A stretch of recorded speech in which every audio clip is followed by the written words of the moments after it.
নমস্কাৰ কৃষক বন্ধুসকল, Assam agriculture tips YouTube channel সকলকে স্বাগতম জনাইছোঁ।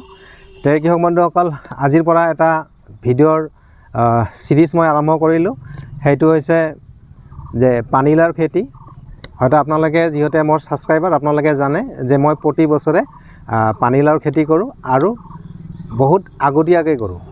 আগতীয়াকৈ কৰিলে কি হয়, বজাৰত এটা ভাল দাম পোৱা যায়। প্ৰতিটো পানীলাও পাইকাৰী আপোনালোকে 40 পৰা 50 টকা আপোনালোকে বেচিব পাৰিব যদি আগতীয়া কৰে। তে কৃষক বন্ধুসকল, আজি হৈছে মে' মাহৰ 5 তাৰিখ আৰু বহাগ মাহৰ 21 তাৰিখ। গতিকে আজি মই ভিডিঅ'টো প্ৰস্তুত কৰিলোঁ।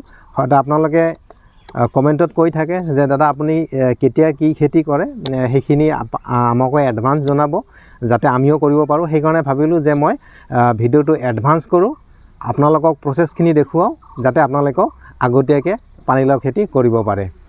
তে কৃষক বন্ধুসকল, আজিৰ ভিডিঅ'টো বহুত ইণ্টাৰেষ্টিং ভিডিঅ' হ'ব। আশা কৰোঁ ভিডিঅ'টো আপোনালোকে সম্পূৰ্ণৰূপে চাব।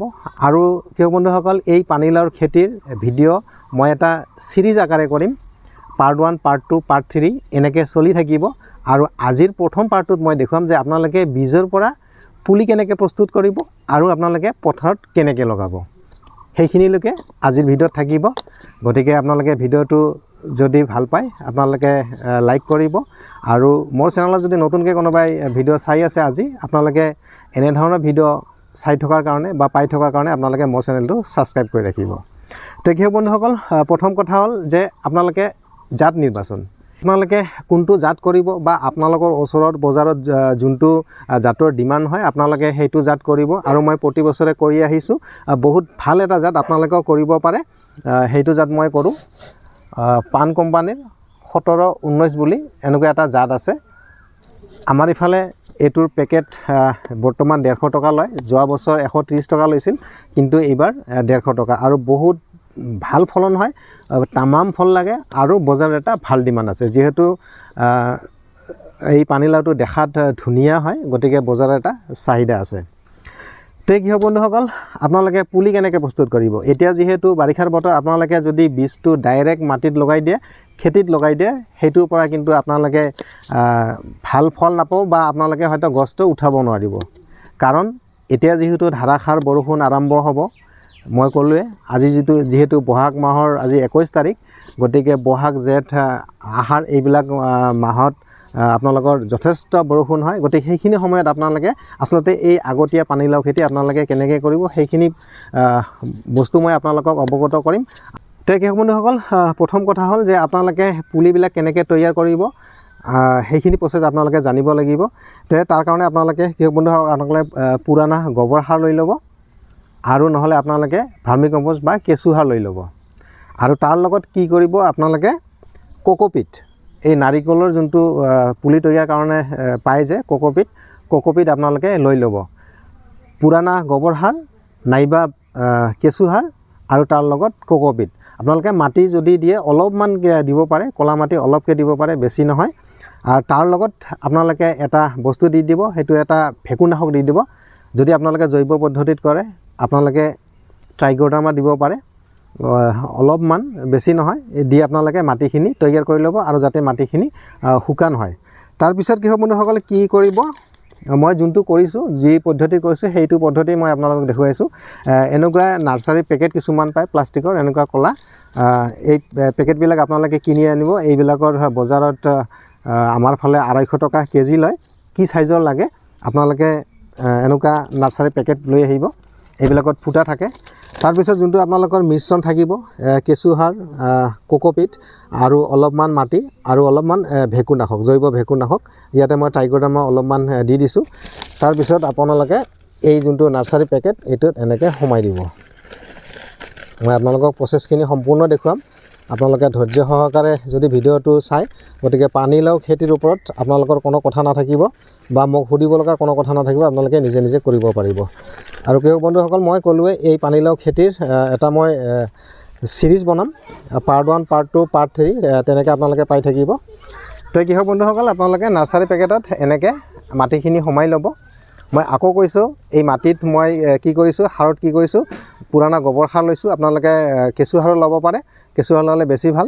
আৰু তাৰ লগত আপোনালোকে কোকোপিট ল'ব, তাৰপিছত আৰু কি কৰিব আপোনালোকে যিকোনো এটা ভেঁকুৰনাশক আপোনালোকে দি দিব যাতে পুলিবিলাক একেবাৰে নিৰোগী হয় তাৰ কাৰণে আপোনালোকে ভেঁকুৰনাশক এটা এই সাৰখিনিৰ লগত আপোনালোকে মিক্স কৰি ল'ব। তাৰপিছত কি কৰিব কৃষক বন্ধুসকল, আপোনালোকে বীজটো ৰোপণ কৰিব। কেনেকৈ কৰিব, এইটো বীজ দেখিছে, সেইটো বীজ, এই যোনটো পাতল অংশ, এই পাতল অংশটো আপোনালোকে কিন্তু তলফালে দিব। তাৰমানে এই পাতল অংশটো দি প্ৰথমতে শিপা ওলাব আৰু যোনটো চেপেটা অংশ এইটো দি পাত ওলাব। গতিকে আপোনালোকে কৰিব এনেকৈ, মই দেখুৱাইছোঁ, এনেকৈ আঙুলি দি আপোনালোকে অলপমান গাঁত কৰি ল'ব। তাৰপিছত এই বীজটো আপোনালোকে এনেকৈ দি দিব। মই আকৌ কৈছোঁ, পাতল অংশটো আপোনালোকে তলফালে দিব। এনেকৈ দি অলপ মাটি দিলে তাৰপিছত কি কৰিব, মই এইফালে দেখুৱাইছোঁ, এইবিলাক মই তৈয়াৰ কৰিছোঁ, এইবিলাক চাওক, এইবিলাক কিন্তু মই এইটো আপোনালোকক প্ৰচেছটো দেখুৱালোঁ, এইবিলাক মই তৈয়াৰ কৰিছোঁ। তাৰপিছত আপোনালোকে কি কৰিব, এই মাটিখিনি যিহেতু আপোনালোকৰ শুকান থাকিব, আপোনালোকে পানী দি দিব। আপোনালোকৰ যদি এনেকুৱা গেলেন থাকে পানী দিয়া, এইটো বহুত ভাল। এনেকৈ আপোনালোকে পানী দি দিব। প্ৰথমতে আপোনালোকে কিন্তু মাটিখিনি গোটেই ধুনীয়াকৈ আপোনালোকে একেবাৰে জিকাই দিব। এইটো মই মাত্ৰ হেৰি কৰিলোঁ, পেকেটিং কৰিলোঁ। এইটো চাওক, এনেকৈ পূৰা মাটিখিনি জিকাই দিব। যেতিয়া আপোনালোকৰ পুলিবিলাক 4-5 দিন পিছত এনেকৈ গজালি মেলিব, এইখিনিতে আপোনালোকে কি কৰিব, কিবা এটা কীটনাশক আৰু কিবা ভেঁকুৰনাশক একেবাৰে কম পৰিমাণে দি আপোনালোকে কিন্তু স্প্ৰে কৰি ৰাখিব। নহ'লে হয়তো পোক পৰুৱাই এই পাতবিলাক হয়তো খাই পেলাব পাৰে বা গছবিলাক কাটি দিব পাৰে। কৃষক বন্ধুসকল, আপোনালোকে বীজ কেনেকৈ দিব, কেনেকৈ অংকুৰিত হ'ব, কিমান দিন পিছত হ'ব, মই আপোনালোকক দেখুৱালোঁ। এতিয়া হ'ল বীজটো অংকুৰিত হোৱাৰ প্ৰায় 10-12 দিনমান পিছত আপোনাৰ পুলিটো কিন্তু এনেকুৱা হ'ব। এইটো চাওক, ধুনীয়া পুলি হৈছে। এইটো মই আগতীয়াকৈ বীজ দিছোঁ। তাৰমানে মই ভাবিলোঁ যে আপোনালোকক হয়তো ভিডিঅ' আকাৰে দেখুৱাব লাগিব। গতিকে এনেকুৱা হৈ যায় 10-12 দিন পিছত গজালি মেলাৰ। আৰু যেতিয়া আপোনালোকৰ পুলিবিলাক 1, 2, 3, 4, 5টা এনেকুৱা 5টা পাত হৈ যাব, তেতিয়া আপোনালোকৰ খেতিপথাৰত আপোনালোকে লগাব লাগিব। আৰু লগাওঁতে কিছুমান কথা আছে। গতিকে কি কথা, বলক এতিয়া খেতিপথাৰত যাওঁ, মই পুলিটো ৰোপণ কৰি আপোনালোকক দেখুৱাম। কৃষক বন্ধুসকল, এতিয়া মই পুলিটো ৰোপণ কৰি দেখুৱাম। একচুৱেলি এই পানীলাওৰ পুলি আপোনালোকে কেনেকৈ ৰোপণ কৰিব। আপোনালোকে যদি চিধা মাটিত লগাই দিয়ে, আজিকালি বিশেষকৈ এই বাৰিষা বতৰত কিন্তু গছ আপোনালোকে উঠাব নোৱাৰিব। তাৰ কাৰণে কিছুমান পদ্ধতি আছে, প্ৰচেছ আছে। প্ৰথমতে আপোনালোকে এই খলিটো ৰেডি কৰি ল'ব। আৰু ইয়াৰ আগতে মই এটা কথা আপোনালোকক কৈ দিওঁ, যিহেতু আপোনালোকে পানীলাও খেতি যদি কৰে, আপোনালোকে কি কৰিব, এটা খলিৰ পৰা আনটো খলিৰ দূৰত্ব আপোনালোকে 10 ফুট ৰাখিব। আৰু প্ৰতিটো খলিত আপোনালোকে এটাকৈ সুস্থ সবল পুলি আপোনালোকে ৰোপণ কৰিব। এনেকৈ কৰিব যাতে এটা পুলিও আপোনালোকৰ নমৰে বা নষ্ট নহয়। আৰু ডিষ্টেঞ্চটো আপোনালোকে 10 ফুট বাই 10 ফুট, এটা খলিৰ পৰা এটা খলি 10 ফুট, এটা লাইনৰ পৰা এটা লাইনৰ দূৰত্ব আপোনালোকে 10 ফুট ৰাখিব। কৃষক বন্ধুসকল, এই খলিটো মই প্ৰথমতে ৰেডি কৰি লৈছিলোঁ আগতে, তথাপি মই আপোনালোকক দেখুৱাওঁ। ধুনীয়াকৈ এনেকৈ আপোনালোকে ৰেডি কৰি লৈ ল'ব।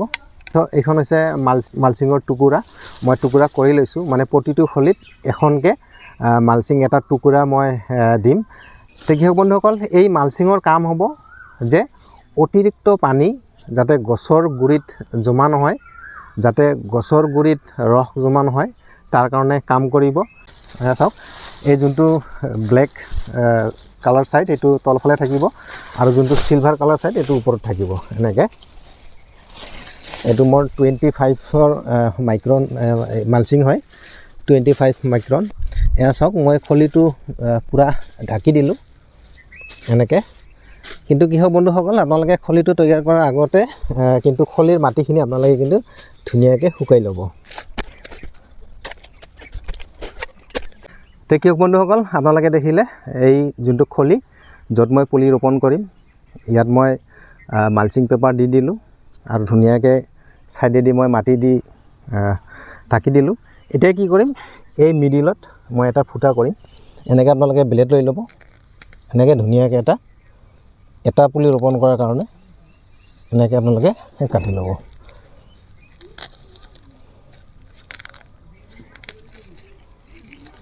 এয়া দেখিলে, এইটো মই কাটি ল'লোঁ এইখিনি পাৰ্ট। এতিয়া কি হ'ব, বৰষুণৰ পানী এইটো ফুটাই দি যিমানখিনি সোমাব এইটো পুলিটোৰ কামত দিব আৰু কিন্তু অতিৰিক্ত পানীবিলাক কি হ'ব সৰকি সাইডত গুচি যাব ফলত কি হ'ব গছজোপাৰ গ্ৰোথ ধুনীয়া হ'ব তে কি হওক বন্ধুসকল এইটো পুলি মই প্ৰথমতে পুলিটো এই যোনটো পেকেট হয় এইটো পেকেট মই পুলিটো ওলাই লওঁ এনেকৈ ওলালোঁ চাওক ধুনীয়া শিপা দেখিছে এনেকৈ যদি আপোনালোকে পুলি প্ৰস্তুত কৰে এনেকৈ ধুনীয়া শিপা ওলাব দেখিছে বগা বগা এইবিলাক গতিকে এইটো পুলি আৰু নষ্ট হোৱাৰ কোনো চান্স নাই তাৰপিছত আপোনালোকে কি কৰিব এই ইয়াতে গাঁত খান্দি ল'ব এনেকৈ যিমানটো প্ৰয়োজন সিমানটো গাঁত খান্দি ল'ব এনেকৈ দি আপোনালোকে ধুনীয়াকৈ পুলিটো বহাই দিলে আৰু সেই সাইডে সাইডে যোনটো মই গাঁত খান্দিলোঁ এই যোনখিনি গেপ ঠাই থাকিলে যে এই গেপ ঠাইত আপোনালোকে কি কৰিব পুৰাণা গোবৰ সাৰ নাইবা কেঁচু সাৰ আপোনালোকে এইখিনি ফিল আপ কৰি দি দিব ফলত কি হ'ব এই পুৰাণা গোবৰ সাৰ বা কেঁচু সাৰে এই গছজোপা বৃদ্ধি কৰাত সহায় কৰিব আৰু দ্ৰুত বৃদ্ধি হ'ব এনেকৈ মই আপোনালোকক দেখুৱাইছোঁ মই কেঁচু সাৰ লৈ লৈছোঁ এনেকৈ যোনটো গেপ পুলিটো বহাই দিয়াৰ পিছত যোনখিনি গেপ থাকিলে এই গেপ ঠাইখিনি মই এনেকৈ কেঁচু সাৰ দি ফিল আপ কৰি দিলোঁ এনেকৈ আৰু লাহেকৈ অলপ হেঁচি দিলোঁ আৰু পিছত আপোনালোকে অলপ মাটি দিব পাৰে কিন্তু প্ৰথমতে আপোনালোকে কিন্তু কেঁচু সাৰ নাইবা পুৰণা গোবৰ সাৰ দি দিব আৰু এই পুলিটো মৰাৰ কোনো চান্স নাই তো আপোনালোকে জানিবই এনেকৈ পুলি ৰোপণ কৰিলে কিন্তু এটা পুলিও আপোনালোকৰ নষ্ট নহয় কি হওক বন্ধুসকল পানীলাওৰ বীজৰ পৰা পুলি তৈয়াৰৰ পৰা একেবাৰে পুলি ৰোপণ কৰালৈকে পদ্ধতিখিনি মই আপোনালোকক আজি দেখুৱালোঁ ভিডিঅ'টো যদি কিবা কামত অহা ভিডিঅ' বুলি আপোনালোকে ভাবে ভিডিঅ'টো লাইক নিশ্চয় কৰিব আৰু মই ক'লোঁ পাৰ্ট 1 পাৰ্ট 2 পাৰ্ট 3 এনেকৈ মই এই পানীলাওৰ খেতিৰ সম্পূৰ্ণ ভিডিঅ' দাঙি ধৰিম আৰু এই ভিডিঅ'বিলাক যাতে আপোনালোকে চায় তাৰ কাৰণে আপোনালোকে যদি মোৰ চেনেলটো এতিয়ালৈকে ছাবস্ক্ৰাইব কৰা নাই আপোনালোকে ছাবস্ক্ৰাইব কৰি ৰাখক যাতে সময়ে সময়ে ভিডিঅ'বিলাক আপোনালোকে পাই থাকে তো কি হওক বন্ধুসকল পৰৱৰ্তী ভিডিঅ'ত এই পুলিত মই কি সাৰ পানী যোগান ধৰোঁ কি কীটনাশক ভেঁকুৰনাশক স্প্ৰে কৰোঁ একেবাৰে ফল অহালৈকে গতিকে সেইখিনি পদ্ধতি মই আপোনালোকক দেখুৱাম তো কি হওক বন্ধুসকল আজিলৈ ভিডিঅ'টো ইমানে ধন্যবাদ